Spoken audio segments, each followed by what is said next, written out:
Hello students, I am Dr. Rajaram Dhok from Savitribai Phule Pune University affiliated Agricultural Development Trust Shardabai Pawar Mahila College Sharda Nagar Baramati.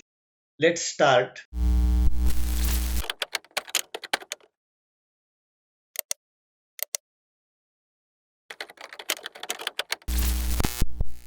Today we learn about the valence bond theory for coordination complexes, and in this valence bond theory in the fourth lecture we learn about the electron neutrality principle.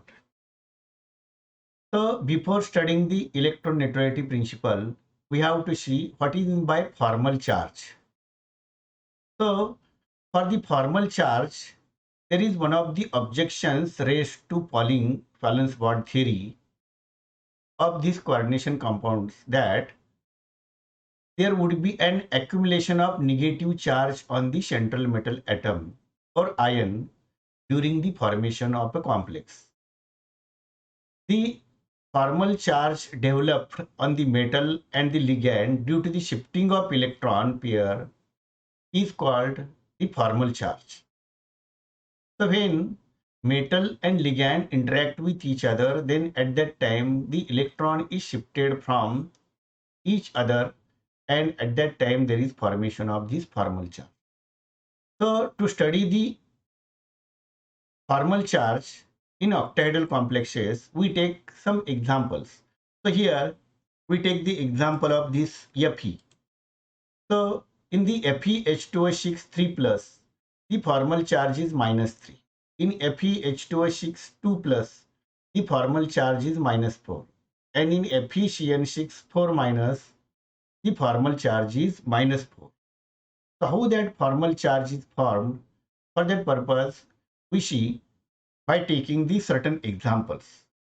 So formal charge on the central metal atom or ion that is obtained by subtracting the original charge on the metal from the total number of electron pairs shared between the metal and ligand. And to understanding this formal charge or calculation of formal charge, we take one example. Here we take the example of FeH2O6 2 plus. So in this example, original charge on the Fe is +2, while charge due to the 6 electron pairs shared between Fe and H2O is -6. So the formal charge on the Fe would be -6 plus 2 is equal to -4. So here in this example, formal charge is -4.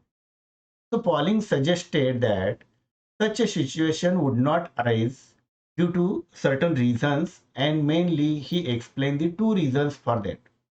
So in that, first reason is generally ligands are fairly electronegative. Hence, the electron will not be shared equally between the metal and ligands. Thus, it induces positive charge on the metal and it balances unfavorable formal charge. He also explained the second reason, the complex would be more stable when electronegativity of ligand was such that the metal achieved essentially a neutral conditions. And this rule is known as electroneutrality principle. So we see the definition of electroneutrality principle.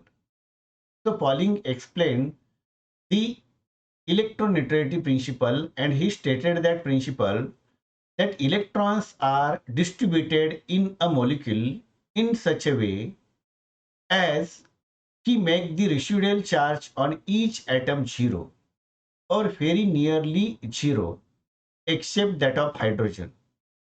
And the most electronegative metal can acquire partial positive charge and most electronegative atom can acquire partial negative charge.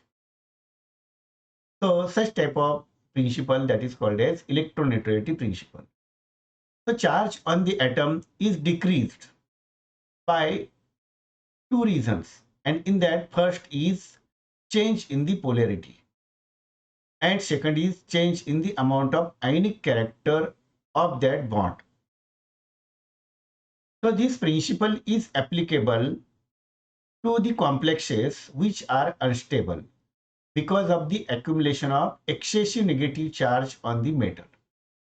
If such complexes, the bonds are partially ionic and partially covalent, then the electronegativity principle, or in that they forms neutral charge. And for that purpose, we take some examples. In that mainly we take the example of FeH2O6 3+, and by using that we see that how that electroneutrality principle is observed. For that purpose, we take firstly, or we consider the case, the bond between Fe and O in the complexes FeH2O6 is 100% ionic. For that purpose, you see here example, Fe is at the center and 6 ligands are attached at the 6 corners of octahedron. And if bond between this Fe and O is 100% ionic, then entire charge on the Fe, that is +3, would be located. How it is located?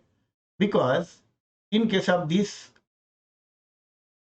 O and Fe, ionic bond is present, means only electrostatic force of attraction is present, and because of that any charge is not shifted from ligand to metal or from metal to ligand.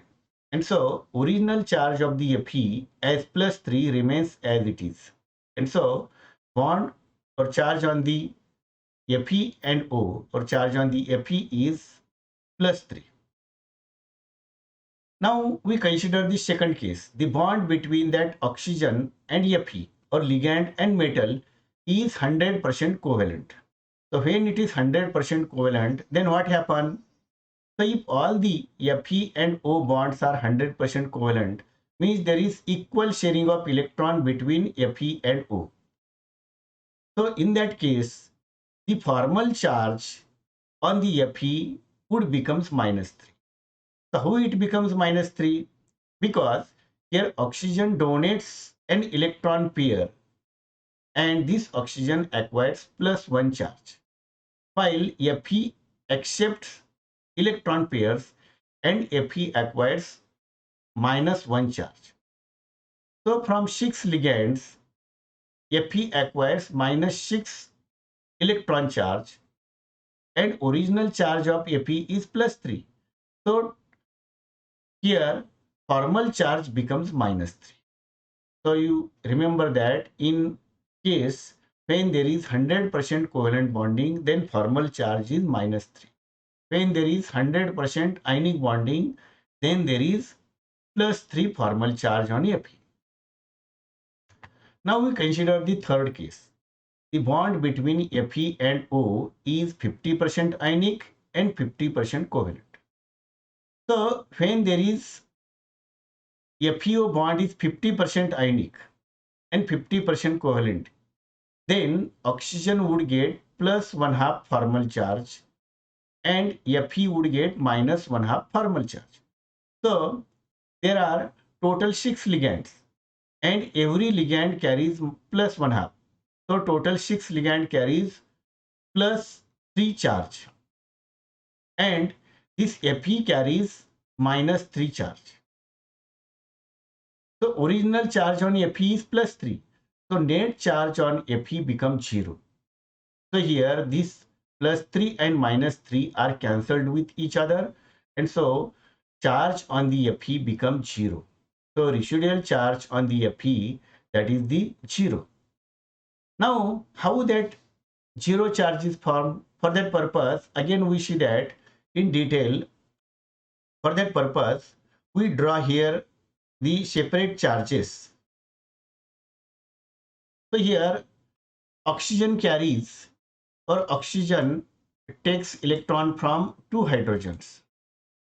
So we show here 2 hydrogens in this way. So hydrogen carries +1/4 charge. At that time oxygen carries, so from the other hydrogen, +1/4 charge. And this oxygen carries -1/2 charge. Now that oxygen carries -1/2 charge. So you understand here In this case, we have considered that oxygen carries plus one half charge. But this plus one half is observed when it donates electron to Fe. But actually, oxygen takes electron from hydrogen. And in this case, hydrogen carries plus charge. That is, each hydrogen carries plus 1/4, other carries plus 1/4. So total it becomes plus one half. So this plus one half charge is carried by hydrogen because hydrogen donates electron to oxygen. When oxygen accepts electron, then oxygen carries minus one half charge. So this minus one half charge, this oxygen donates electron to Fe. So when it donates electron to Fe, then oxygen carries plus charge and Fe carries minus charge. Means you see here, oxygen has not fixed charge because when oxygen takes electron from hydrogen, then it carries minus charge. But when oxygen donates electron to Fe, then it carries plus charge. Means electron is shifted or charge is shifted from one atom to other atom. So this Pauling explained electron neutrality principle, and in that electron neutrality principle he explained that any atom in the coordinate complex not carries constant charge. Charge is continuously transferred from one atom to other atom, and total charge on that coordinate complex remains neutral, and that is called as electron neutrality principle. And so in this case here, any metal carries neutral charge or it carries certain charge, but it depends upon the charge of the other atoms.